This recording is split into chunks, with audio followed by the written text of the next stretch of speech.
Reports in the American media say Hamza bin Laden, the son of the former Al-Qaeda leader Osama bin Laden, has been killed. The Pentagon has still to confirm any details of his death. In recent months, the US had offered a $1 million reward for information that led them to Hamza bin Laden. BBC's Chris Buckler reports from Washington. These pictures were apparently taken at Hamza bin Laden's wedding ceremony. But although America named him as one of the world's most wanted, in recent years new images haven't emerged of the son of Osama bin Laden, and his whereabouts were regarded as a mystery. Earlier this year, US officials offered a $1 million reward for information that led to his capture. The size of the bounty reflected their fears that he was emerging as a key and dangerous figure within the leadership of Al-Qaeda. Hamza has released audio and video messages on the internet calling on his followers to launch attacks against the United States and its Western allies.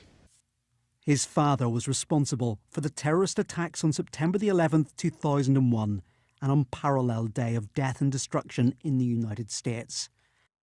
10 years later, U.S. Special Forces eventually tracked down and killed Osama bin Laden at a compound in Pakistan. There they found letters, apparently written by the Al-Qaeda founder, in which he said he was grooming his son to succeed him. America believes Hamza bin Laden is no longer a threat, but the legacy of his father's extremist ideology will continue to cause concern. American officials have told the New York Times, and it seems to me that it's a fact. The reason why the American government has not really revealed, has not really formally or officially confirmed this report, my take on it is probably it involves a very sensitive intelligence operation.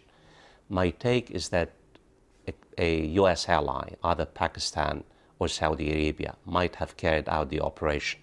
Either the Pakistani government on the Pakistani-Afghani borders or the Saudi government in Yemen. And thus, it's not just about, a sensitive intelligence operation, it's about also vulnerable allies. The United States does not really want to embarrass its own allies. So they're keeping the story hush-hush for a while, but I thought ultimately we're going to hear from the US government in the next few hours or next few days. Tell us how significant a figure Hamza bin Laden was. Well, if his death is confirmed, this will represent a significant symbolic blow for Al-Qaeda. Why? Yeah. Hamza, the name bin Laden, carries a great deal of weight for Al-Qaeda's followers. He was the son of Osama bin Laden. He had been groomed by his father, Osama, to be the crown prince of Al-Qaeda. Al-Qaeda itself has been really packaging and selling Hamza as the public young face. And if Hamza is killed, it will deny Al-Qaeda at least the second generation, young generation, because Al-Qaeda now is led by old dying man. And Hamza, being in his 30s and being the son of Osama bin Laden, could have really taken Al-Qaeda to the next phase, the next generation.